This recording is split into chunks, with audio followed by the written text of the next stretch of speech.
If you're watching today's video and your name is Justified1231, or honestly, if you see your name in this bracket right here that I'm scrolling through, just go ahead and click off the video. But before you do that, drop a like, subscribe to the channel, maybe save the video and then come back, say next Wednesday, and then check out the video for future champion training tournaments.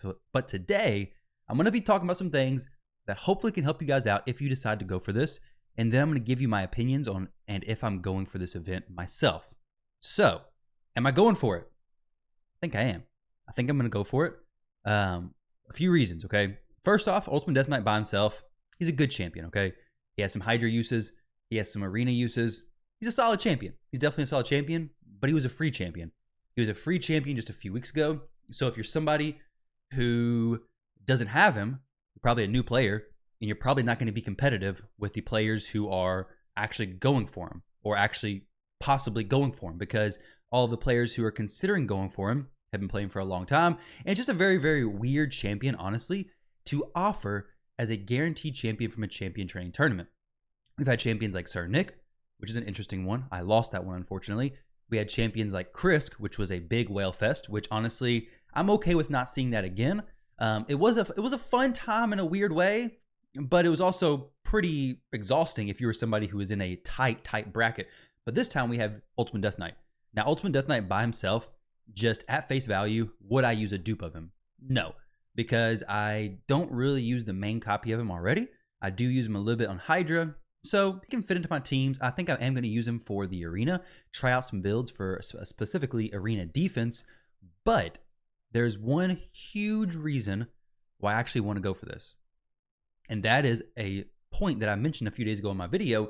And if I get Ultimate Deathknight from this tournament, then I will have plus 10 speed to one of the best factions in the game. So I have plus 10 speed to my Crypt King Grawl, which I use all over the place. Well, I use him in Spider, and I think Ice Golem as well, but I use him in Spider, Solo Stage 20 and 24, in my speed team, everything. So Crypt King, amazing champion. Rhodos, Bad L, Necrit, Siphi, and I guess Ultimate Deathknight, he get a plus 10 speed as well. But there are so many good legendaries in the Undead Horde, and Raid loves to add more legendaries to the Undead Horde as it is. So this is a faction, specifically Necrit, Siphi, Rhodos, are three champions who I use a ton in the arena. So having that plus 10 extra speed would be amazing. But not only that, it would actually allow me to, if I pulled a Dupe Scar Torsus in the future, another one, it'd be my fourth copy, I could actually throw that into one of these slots instead, and then considering empowering my Siphi if I pull another copy of her, and it'll give me some more options. So I'll use a champion like Ultimate Deathknight, where I'm not really worried about empowering him, and I can free up some spots for champions who I would actually be interested in empowering. So that's one reason why I want to go for it.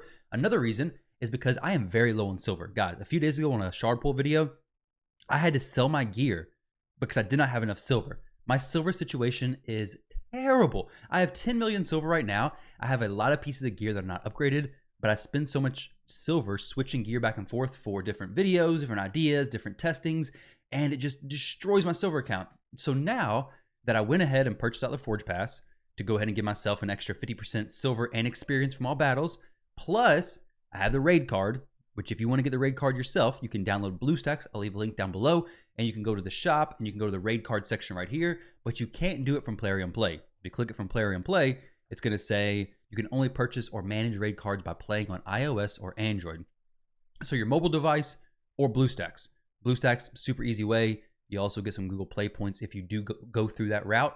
It's the way I did it, so I definitely recommend you do that through there as well if you want to get it. It's like $10. I definitely cancel it. I don't keep it running, but it's going to give me an extra 20% experience from campaign battles and also 20% silver from campaign battles. So when you add both the Forge Pass fully maxed out plus the raid card together, you're getting a lot of experience plus silver for every single campaign run. So it's going to help my silver situation get fixed. It's going to help me possibly my faction guardians if I do win this tournament, but also I have a ton of 3-star champions. You can see an RSL help right here. I have nearly 300 3-star champions. I have my reserve vault basically full of 3-star champions. My regular vault is pretty full of 3-star champions. 12,545 experience per run and 19,000 silver, plus whatever we get for actually selling the shields from chapters 12, stage 3, which is the best place to farm if you're looking for silver, plus experience for your champions. But overall, I think honestly, going for this event is lining up pretty much 3 different things for me to work on. Finishing out my Faction Guardians for Undead Horde, getting good silver because I'm terribly low in it, and cleaning up some of my champion storage that I really couldn't do any other time to make it make a ton of sense. Now, I could save this for CVC. That was one thing that was really on my mind, is that CVC is coming up. I kind of would rather save energy for CVC because using it in CVC, you can actually get points for your clan, work towards personal rewards, so on and so forth. But if I'm earning all this silver, I'll just save all my gear upgrades for CVC, or majority of those, which also give a ton of points. Instead of doing like Spider Sage 20, I'll still try to run my energy, so on and so forth. But instead of doing as much of that, I can actually do some actual gear upgrading, which I've been needing to do for a long time. Let me show you guys this. This is a champion training calculator that I made a few weeks ago. So what this is I took my number of 3-star champions, which was 277 right here. So 277, let's do 277 divided by 4, because you're gonna need 4 champions total to actually get your 3-star level 30 to 4-star, right? Including that max level 3-star champion. It's gonna be 69.25.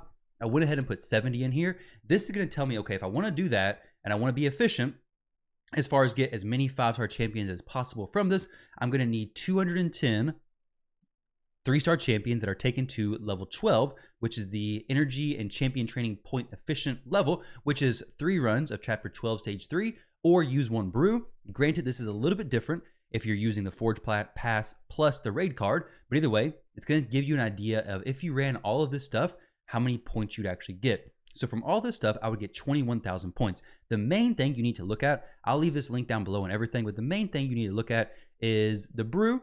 So it's 5.78 energy per brew compared to chapter 12 stage 3. So that's something kind of useful to take into mind. And then also, this is really the main thing. Look at this. Make sure you're following this, because every time you level a 3-star champion, a 4-star champion, or a 5-star champion to the respective level 12, 19, or 25, before feeding them to your max level champion, you are significantly increasing your total amount of points you're going to get from these kinds of events. So this is diving into the math, maybe a little bit more than you're actually interested in, but make sure anytime you're going to be coming in here feeding champions, you should never, if you're doing champion training tournaments and actually wanting to win, there's really no reason to not come in here, pick one of these champions, drop a few brews into. Okay, so this is a 5-star champion, so we're gonna go ahead and upgrade the level, and I'll do, like, say 8. Okay, so 8 is a decent amount for me. I have a pretty good amount of brews, and then the respective level for here is 25. So I'm going a little bit over that, but we're gonna get a pretty easy 162 champion training tournament points from a champion who is just gonna be food. So then obviously you take your 5-star champion right here. Let's go do Turvold, for example. Go here. And only your champions we're not going to do any chickens right now. We do have some chickens saved up, but only your champions you've taken to level 28 are the champions you're going to feed. 28, 25, whatever it may be. And then now you have 162 times 5. So it's going to be, let's see, 162 times 5, because that was how many points we got, right? 810 points plus, let's see what we get here, 300. So 810 plus 300 is going to be 1,100 points, just from the 5-star to 6-star and feeding your other 5-star champions. It's 1,000 points. Super easy, very efficient. And had you just fed those 5 champions, you would have only gotten 300 points. Obviously not including Turvold's 50 levels, but that's a huge, huge difference as far as the number of points go. So make sure you're using your brews before feeding champions. Make sure they're the correct affinity. Make sure you're running champions through the campaign. If you don't have plenty of brews, get them to that efficient level, which, like I said, for level 3s, for 3-star champions, level 12, 4-star, level 19, 5-star, level 25. Make sure you're getting there before you're feeding those champions. If you want an idea of how many points you need or how many points you can get with what you have, just input those numbers into here. Only input right here. If you input down here, it'll change the actual formula. But either way, guys, maybe you can use this to help you out. Maybe you guys can get some information from this, but it's something I made a while back to kind of give me a decent idea of what goals to shoot for whatever event it is. Obviously, you can plug your own numbers in, figure it out. You have all the tournament points over here. So if you just have some 5-star champions you want to take to whatever efficient level, maybe you have 50 5-star champions you're going to take to level 25. You can figure out how many points you're going to get just by taking these numbers, adding them together, multiplying, and you're good to go. So get an idea before you actually start pushing. I'm going to show you guys the tournament bracket right now, where I'm currently at, and then I'm going to do some grinding, and then tomorrow we're going to do an updated video and showing you guys where I'm at as of tomorrow. And then hopefully Justified decides he doesn't want to continue pushing and we're good to go. Hopefully nobody else continues pushing. I see Bossa Nova is actually slowly creeping up there. So it's going to be interesting. We may have some surprise sniping happening. We'll see. Could be pretty interesting. All of this for a +10 Faction Guardian that I'll probably pull within the day after actually finishing this event if I do end up winning Ultimate Deathknight. With that said, guys, thank you all very much for watching. I hope you all enjoyed the video. Let me know if you're going for Ultimate Deathknight. Let me know if you have any good reasonings behind it or why you're not. Either way, thank you all for watching, and I'll catch you in the next video.